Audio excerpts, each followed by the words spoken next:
Hi, it's me again with Corel Draw Tips and Tricks.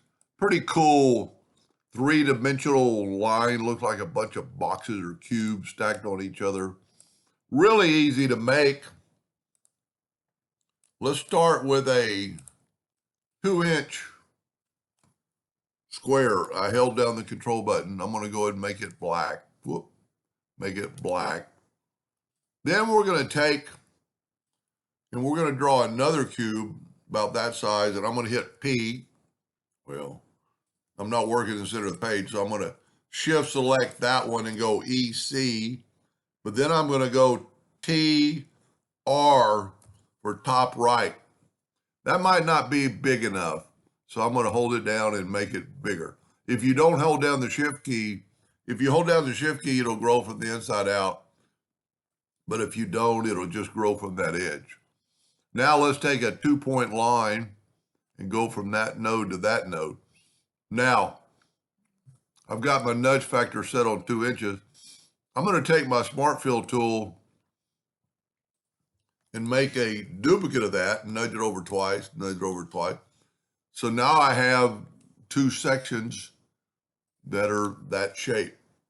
Now, I'm going to get the Smart Fill tool again, fill that in. I'm going to get the Interactive Fill tool, and I'm going to swipe downwardly, and you can see I've got white on that end, so it make it look like it's kind of going into there. Now, the attribute eyedropper will not work in this case because it's going kind of differently. So I'm going to Smart Fill that size and try to, it doesn't have to actually be the same, exactly the same Interactive Fill tool, but possibly close. I'm going to try to make it a little bit darker. Now, I'm going to go ahead and make everything a black line. Now, I need to put some lines in here, so I'm going to move this one over. I'm going to take my 2-point line, and just so I make sure I'm big enough, I'm going to put it down there. I'm going to Control D, and then I'm going to move it up, and then I'm going to Control or hold down the Shift key and select both of them. I'm going to go to Effects and Blend, and I'm going to blend them 30 times. That's pretty good. Now I'm going to go to Object, break the blend apart. Now I want to make them all black, and I'm going to make them something a little bit thicker than a hairline. And now I want to grab my item, but I'm not going to move it. I'm nudging it because I need to group these together, Control G.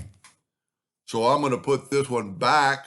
I'm going to select both of them. This is why I like the intersect tool, because I've still got my pattern. Now we created it so it's on the bottom.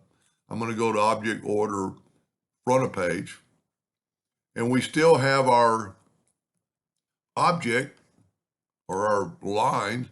I'm going to rotate them 90 degrees. And once again, I'm not going to move my object. I'm moving my lines. And I'm going to go here and I'm going to go intersect. And I'm going to move it over. And once again, it's behind the page. Whoop, must not have done it right. Front of page. And see, you kind of get this line looking work. I don't know if that helps or is good or bad, but I think it adds to it. I'm going to Control G to group it, Control D to duplicate it, and then just nudge it over several times.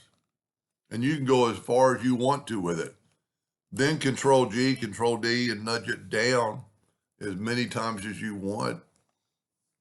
And you get that. Now, there's some other things you could do, but I think it looks pretty good like it is.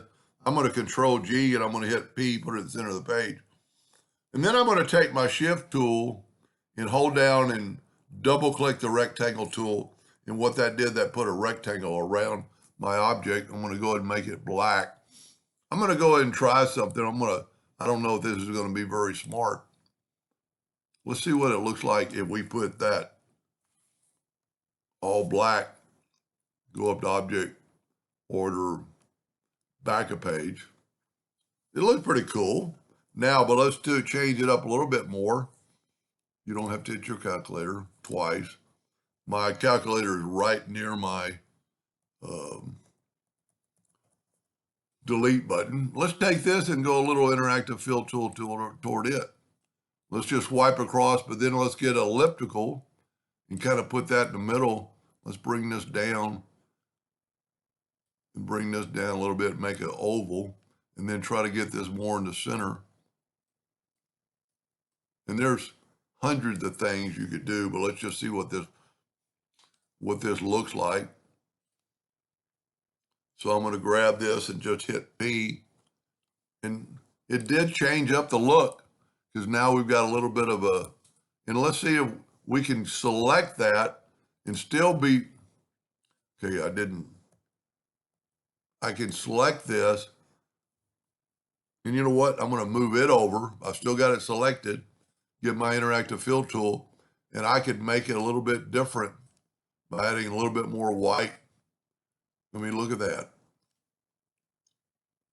It is, I don't know, half one does it or the other. What do you think it looks better? It does kind of make it look weird.